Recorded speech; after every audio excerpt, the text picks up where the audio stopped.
အင်းပဲ ဟုတ် ဘုံတော့ထိန်ကုန်းရှိတော့ဗျာ ဒီကောဟုတ် ထိန်ကုန်းတရားပြဆိုင်တိုင်းကပြချင်းပြတယ် ဟုတ်ကဲ့ ဒီလမ်းတုံးနဲ့80လမ်းတောင်းမှာနေနေကြောင်းလာ ဟုတ်ကဲ့ ရှိချင်း ရှိကြလား အဲဒါဒီသူကတော့ဒီကရေးကြီးညောင်းဝင်တော့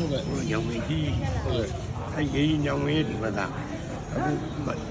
မန္တလေးသေးလား ဟုတ်ကဲ့မ ဒီနေရာရင်တော့ပွင့် ဟုတ်ကဲ့လေ ကဘာကြီးတော့ဘယ်တော့လာတယ်လဲ ဟုတ်ကဲ့ ဒီလဲတွေဖြုတ် ဟုတ်ကဲ့လေ အဲ့ဒီမှာညက်လက်ဝိုင်းအမြဲရှိတယ်ညက်လက် ဟုတ်ကဲ့ ကျွန်တော်ကြောက်မသွားဘူးညက်လက်ဝင်ကြည့်တာဟိုဝမ်းလာလဲပါတယ် ဟုတ်ကဲ့ နောက်တော့ဝက်ချက်လည်းကျတော့သူတို့နဲ့ရှင်းပြီးပါ ဟုတ်ဟုတ်ခဏခဏကြည့်နေ အဲမင်းဝမ်းလာပါတယ်ဟာလေဘာရင်တယ်မင်းအဲဘေးနီးရနေနေတာဂိမ်းနေကြညလေနေရအဲ့ဒီတိုက်ကြည့်ရကျောင်းဝတ်တုံနေတယ်အဖြူသိမ့်ပေါ့လူဘဝဝါအဖြူဘုဒ္ဓပတိနဲ့အဲ့ဒီကနေပြီးငါတို့မင်္ဂလာကြီးကိုလိုက်ပါလားလိုက်ပါအဲ့တော့ကျွန်တော်ကဘုရားအကြက်အဲ့ဒီခေတ်ကငါးကြဆိုဘယ်ခမရလာပေါင်းပုံလို့ရတယ်ဟိုမင်္ဂလာကြီးရောက်တော့ရောမင်းသုံးကြိုက်လိုက် ဟာ ဒီနေ့30လောက်ခိုင်းနေသုံးဘွဲဆက်တယ် အကြည့်ပါဦးလို့ အကြောင်းမတော်တော့ဘူးညက်လက်နဲ့လိုက် နေသီးတယ်လေငါကြ30ကြိုက်နေ တော့ဒီငယ်လောက်ပြတယ်ကျွန်တော်တို့ပြရတယ်ဒီပါများဒီအောင်တော့ပါဘူးဒီတွေနဲ့ပုံပြီးတော့ဘုရားတိမယ်လို့ရုပ်ပြီးလာတယ်ဘဝတော်ဝဲမှာမရှိဘူးအဲ့မဲ့ဒီနေ့တော့ဒီခမရတယ်ဘာလို့ခံနေလဲဒီဝိဒါလည်းဒီတယောက်ရဲ့ရှင်တန်ကြီးတို့ကျွန်တော်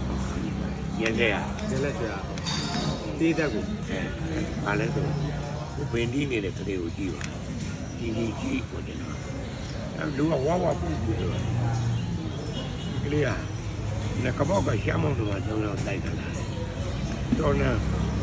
တော့ခေါင်းစောအောင်ကျောင်းသားလေးမောင်တော့ဒီကလေးစကြောင်းနဲ့ပြည်တဲ့နေကြတယ်အဲ့နာပြန်ခေါ်တော့ဒီကလေးရဲ့ ကိုဇက်ကောင်မွေးပလိုက် ဒီဝိဒဌာနအတွက် ဒီကလေးအတက်ကယ်မရတော့မယ် အဲဒါလေးခုခုပါဝင်ရပါဘုံကျွေးမယ်တဲ့ကျိုးပြဒါရင်မင်းတဲ့တဲ့ပြင်များဒါလေးလူကလည်းပါသားရဲ့တက်ပိုးလေးကြောအုတ်ထုံးနေကြတော့ ကိုကြိုးလည်းမပြောထားဘူး မပြုံး ပြော ဝိုင်းနဲ့ပတ်ပြီးလူကလည်းအဲ့လား15ကျပ်လောက်ရတယ် ဟုတ်ကဲ့ ခိုက်တယ်ကြာအဲ့မှာ9ရက်လောက်ကျောင်းသားလေးမောင်တော့အောင်လားဓာကြီးကြီးတိုင်တာအိမ်ရောက်တာမသိလိုက်ဘူး ဟုတ်လား ကျောင်းကကျောင်းကို ဒီမှာကိုဇန်နဲ့ကိုဘယ်နေရာမှလည်းမသိတော့ ဖေးကလိုက်လာရောလိုက်လာမသိဘူးကျွန်မကျောင်းသားလေးမောင်တော့ပြီးတယ်